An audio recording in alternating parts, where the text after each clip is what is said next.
वसंतदादाचा नातू पडावा म्हणून प्रयत्न झाले, पण सांगलीत अहंकार चालत नाही असा टोला काँग्रेसचे बंडखोर उमेदवार विशाल पाटील यांनी लगावला आहे। तसेच एक्झिट पोलचा अंदाज जरी असला तरी सांगलीच्या जनतेने यावेळी ठरवलं होतं, त्यामुळे आपला विजय हा निश्चित असल्याचा विश्वास सांगली लोकसभेचे काँग्रेसचे बंडखोर उमेदवार विशाल पाटील यांनी व्यक्त केला आहे। तसेच माझ्या विमानाच्या पायलटांनी दिशा ठरवली, यामुळे हे शक्य झाले असे मत देखील विश्वजित कदमांबद्दल पाटील यांनी व्यक्त केले आहे। त्याचबरोबर आपण महाविकास आघाडीचे उमेदवार होतो, त्यामुळे निकालानंतर काँग्रेस पक्षाचे जे आदेश येतील तेच आपण मानू असा विश्वास देखील विशाल पाटील यांनी व्यक्त केला आहे। काल परवा सर्व माध्यमांनी एक्झिट पोलचे आकडे दाखवले।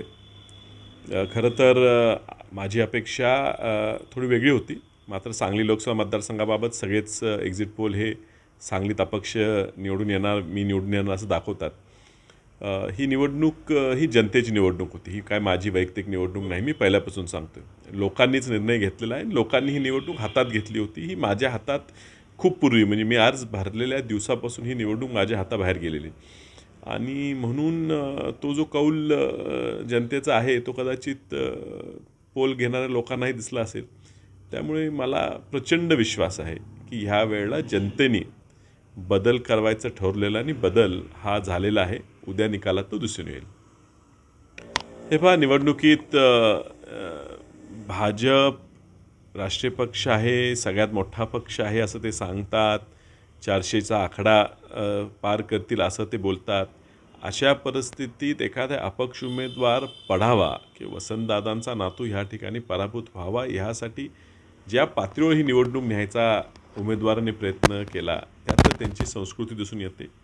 ही केलेली गोष्ट लोकांना आवडलेली नाही। मुळात सांगली ही परंपरागत खूपच शांत लोक आहेत, सांगलीचे लोक, ह्यांना अहंकार चालत नाही, आणि अहंकार जास्त झाला होता मावळत्या खासदारांचं, म्हणून लोकांनी मला उभं केलं होतं। आता असं असताना पुन्हा काहीतरी खालच्या पातळीवर जाऊन टीका करणं हे त्यांना काय फायद्याचं ठरलं आहे असं मला काय वाटत नाही, आणि हे उद्याच्या निकालात तुम्हाला दिसून येईल। तुमची काँग्रेसमधली बंडखोरी होती, महाविकास आघाडीवर याचा वेगळा परिणाम झालेला आहे, अगदी आघाडी तुटूसपर्यंत या सगळ्या गोष्टी घडलेल्या आहेत, तुमच्यामुळे हे सगळं घडतंय असं? हे पहा, मी काँग्रेस पक्षाच्या कार्यकर्त्यांचा उमेदवार आहे। मी आधी सांगितलं की हा जो बंड आहे हा बंड हा सांगलीच्या काँग्रेसचा बंड आहे। आता ह्यातनं मी सांगतानाही सांगितलं की महाविकास आघाडीच्या खरा उमेदवार, महाविकास आघाडीच्या विचाराचा उमेदवारच मी आहे। जेवढ्या लवकर सर्व घटक पक्ष ते स्वीकारतील तेवढं चांगलं होईल। ह्या सांगलीच्या निवडणुकीवरनं महाविकास आघाडीच्या घटक पक्षांनी विसरू नये की लढाई ही भाजप विरोधी आहे, आणि भाजप विरोधी लढाईत जे करणं गरजेचं होतं ते सांगलीतल्या सर्व महाविकास आघाडीच्या घटक पक्षाच्या प्रामाणिक कार्यकर्त्यांनी केलेलं आहे। मी आधी सांगितलं, मी महाविकास आघाडीमध्येच आहे, मी महाविकास आघाडीच्याच विचाराचा उमेदवार आहे।